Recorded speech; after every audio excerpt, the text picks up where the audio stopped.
ఇప్పుడే జీ5 app download చేయండి. చూడండి మీ ఫేవరెట్ టీవీ షోస్ ఎప్పుడైనా ఎక్కడైనా.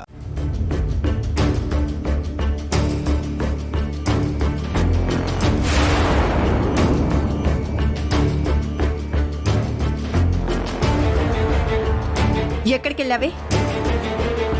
నీకు చెప్పాలా? ఎక్కడికి వెళ్ళొస్తున్నావు?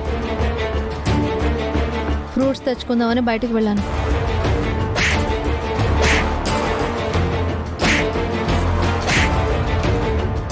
ఫ్రూట్స్ కోసం వెళ్ళావా? ఫ్రూట్స్ కోసం వెళ్ళావా? మోడలింగ్ ఆఫీస్కే కదా వెళ్ళావు. మనిషివేనా నువ్వు? నేను ఇంట్లో ఉంటే నువ్వు బయటికి వెళ్ళడానికి వీల్లేదు అని నన్ను బయటికి పంపించడానికి ఇంత నీచమైన అబద్ధం ఆడతావా?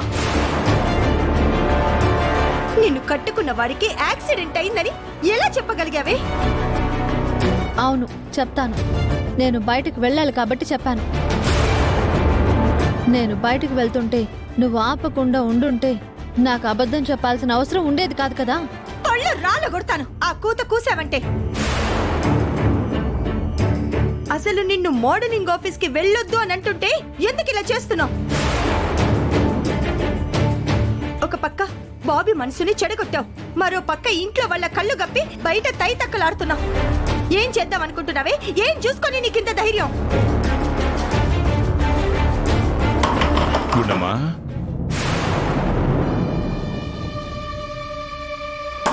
గుండమ్మా, ఇప్పుడు కాదు, తర్వాత చెప్తాను నీ సంగతి.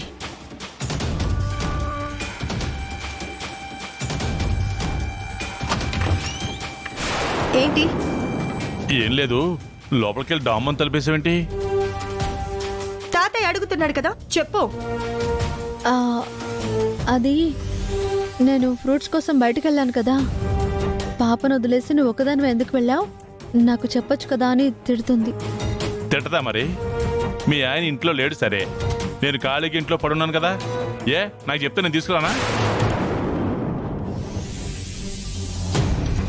ఈసారి తను వెళ్ళదులే తాతయ్య. వెళ్తే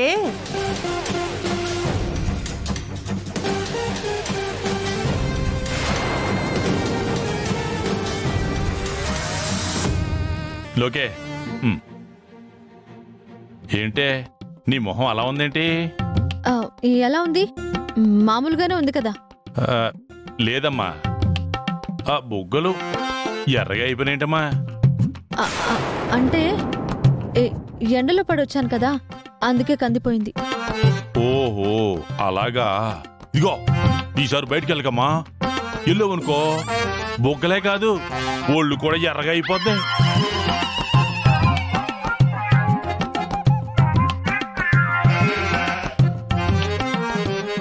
బొగ్గలు ఎందుకు కందిపోని అంటావరా మాణిక్యం?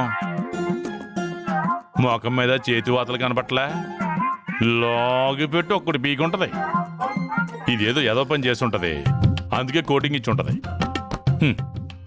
లోకేశ్వర్ తన్నులు తినడానికైనా సిద్ధపడదేమో గాని బుద్ధి మాత్రం మార్చుకోదు. ఛీ!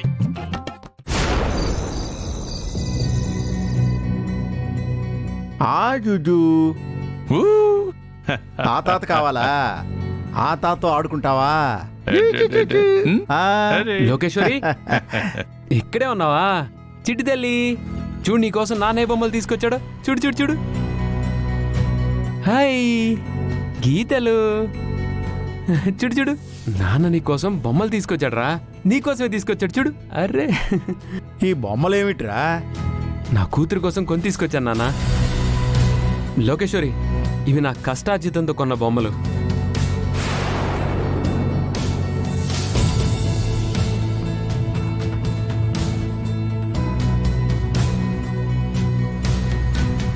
నా శాలరీలో నుంచి కొంతవరకు అడ్వాన్స్గా తీసుకొని నా కూతురి కోసం నేను కొన్న బొమ్మలు. చిన్నిదల్లి, బాబీ శాలరీ అంటున్నావేంట్రా? నీకు చెప్పలేదు కదా, నాకు ఉద్యోగం వచ్చింది. నేను జాబ్లో జాయిన్ అయ్యాను అన్నయ్య.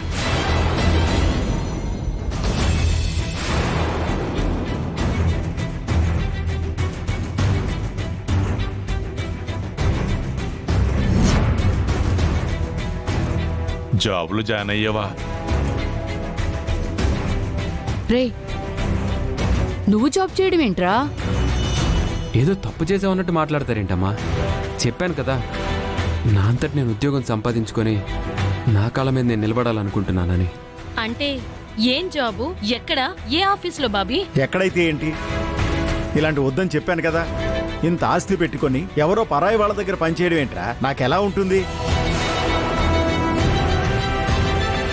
రే బాబీ, మొన్న నాకు ఒకడు కాల్ చేసి మీ తమ్ముడేంటి ఉద్యోగం కావాలి అంటూ ఆఫీస్ చుట్టూ తిరుగుతున్నాడు, వాడిని అలా వదిలేశారేంటి అని అడుగుతున్నాడు రా. ఈసారి ఎవడైనా నీకు ఫోన్ చేసి అలా అడిగితే అవును వదిలేసాము నీకేంట్రా ప్రాబ్లం అని అడుగన్నాయి.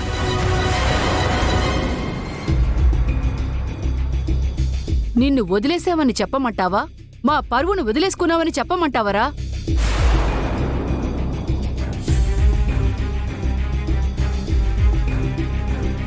నేనేం పరువు తక్కువ పని చేయట్లేదమ్మా. నువ్వు చేసిన దాన్ని అదే అంటారా? రే బాబీ, ఇప్పుడు నేను చూసుకుంటున్న నాన్నగారి వ్యాపారాలన్నీ నీకే అప్పగిస్తాను. నేను నా ఆఫీస్ ఒక్కటే చూసుకుంటాను. నువ్వు దయచేసి ఈ ఉద్యోగం మానేరా. మనకి ఉద్యోగం వద్దురా.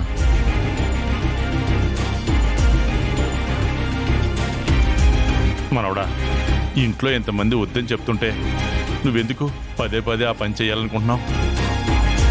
ఈ ప్రశ్నలన్నిటికీ నేను ఇదివరకే సమాధానం చెప్పాను తాతగారు. పదే పదే మీరందరూ ఎందుకు అడుగుతున్నారు? చెప్పింది ఎన్నిసార్లు చెప్పాలి?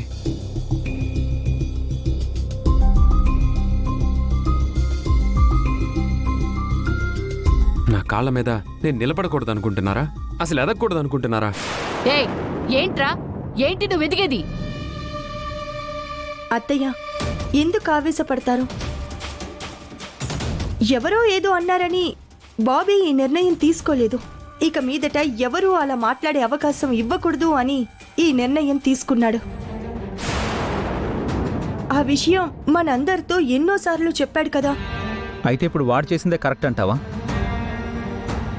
ఎవడెవడి దగ్గర చేతులు కట్టుకుని పనిచేయడం కరెక్ట్ అంటావా?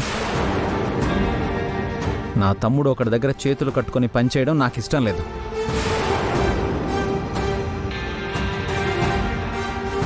చేతులు కట్టుకొని నిలబడటం ఏంటండి? కోటీశ్వరుల కడుపున పుడితే కోటీశ్వరుల్లానే బ్రతకాలా? కారుల్లోనే తిరగాలా? చదువుకున్నాడు, తండ్రి సంపాదన మీద ఆధారపడకుండా తనంతట తానే బ్రతకాలి అనుకుంటున్నాడు.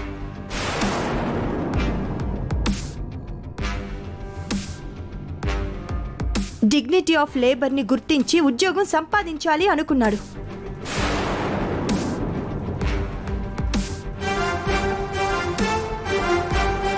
ఇవాళ ఉద్యోగస్తుడిగా మొదలైన తన జీవితం రేపు పెద్ద వ్యాపారస్తుడిగా మారొచ్చేమో. మామయ్య గారిలా మీలాగా 10 మందికి ఉద్యోగాలిచ్చే స్థాయికి ఎదుగొచ్చేమో. అలా ఎందుకు ఆలోచించకూడదు? జీ5 యాప్ డౌన్లోడ్ చేసి అన్ని ఎపిసోడ్స్ పూర్తి ఉచితంగా చూడండి.